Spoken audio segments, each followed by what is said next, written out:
जिन जिन मुद्दों को लेकर के छात्र धरने पर बैठे थे उनके सभी मुद्दे रिजॉल्व कर दिए गए हैं। और ऐसा नहीं है कि छात्र आंदोलन किए इसलिए हुआ, सरकार की नियति ही है कि हम अपने युवाओं के समस्याओं का समय पर निदान करें। माननीय तेजस्वी जी को फिर कहूँगा कि एक बार हमारे बिहार सरकार के स्कूल में एडमिशन लीजिए, 10th पास कीजिए और फिर परीक्षा पर आकर के और हमें सुझाव दीजिए। हमें बहुत अच्छा लगेगा आपका सुझाव। छात्र आंदोलन के बीच शिक्षा मंत्री मिथिलेश तिवारी ने दे दिया है बड़ा बयान। नमस्कार, न्यूज़ देख रहे हैं आप और मैं हूं सानिया आपके साथ। एक तरफ जहां पटना में भयंकर बवाल हो रहा है, छात्रों के द्वारा सीएम हाउस का घेराव करने के लिए वो जा रहे हैं, और इसी बीच अब देखिए कि शिक्षा मंत्री मिथिलेश तिवारी ने बड़ा बयान दे दिया। उन्होंने कहा है कि हमने सारी मांगे मान ली है, सारी सिचुएशन रिजॉल्व हो गई है, हम राहुल गांधी की तरह नहीं है और यहाँ पर सारी सिचुएशन ऑलरेडी हैंडल कर ली गई है और यहाँ पर कुछ भी नहीं हो रहा है।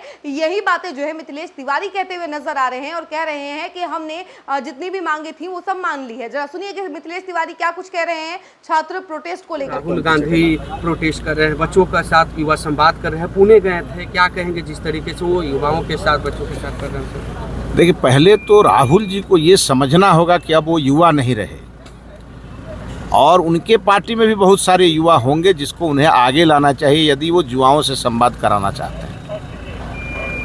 दूसरी बात ये, वो क्या संवाद कराना चाहते हैं। युवा हमेशा स्वामी विवेकानंद को अपना आदर्श मानता है। स्वामी विवेकानंद जी के रास्ते पर खुद राहुल जी आज तक चले।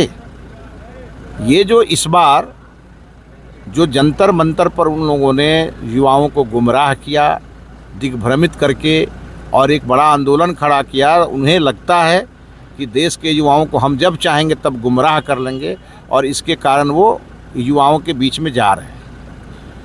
हम ये कहना चाहेंगे उनको, हमारे देश के युवा भारत के भविष्य हैं, वो अपना भविष्य बनाना जानते हैं। उनके सुनहरे भविष्य के निर्माण हेतु आदरणीय प्रधानमंत्री नरेंद्र मोदी जी लगातार प्रयास कर रहे हैं और लगातार संवाद कर रहे हैं। राहुल जी, अब आपके संवाद का समय बीत गया और आप कितना भी प्रयास करें, देश का एक भी युवा आपके साथ खड़ा नहीं होगा।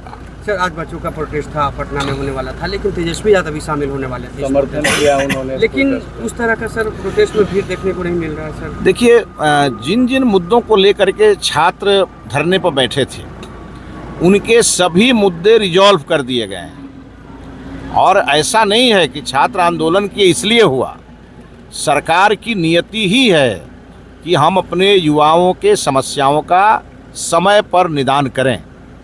जो विषय कहीं ना कहीं से युवा लेके आए, हम लोगों ने उसका समाधान किया। आश्चर्य हुआ मुझे भी सुनकर कि जिस व्यक्ति ने कभी कोई बोर्ड की परीक्षा भी नहीं दी, वो परीक्षा पर सुझाव दे रहे हैं। इसलिए मैं माननीय तेजस्वी जी को फिर कहूँगा कि एक बार हमारे बिहार सरकार के स्कूल में एडमिशन लीजिए, 10th पास कीजिए और फिर परीक्षा पर आकर के और हमें सुझाव दीजिए। हमें बहुत अच्छा लगेगा आपका सुझाव। सर, जेपी गोलंबर जो मार्केटिंग था वो छात्रों ने अभी तोड़ दिया है, उसको क्या कहेंगे सर? ताज़ा अपडेट है। देखिए, छात्रों के लगभग सभी मांगों को हम लोगों ने पूरी की है। जो छात्र कुछ और सरकार को बताना चाहते हैं उसके लिए संवाद के सारे द्वार खुले हुए हैं। छात्र आएँ, बात करें, अपनी समस्या का समाधान करें।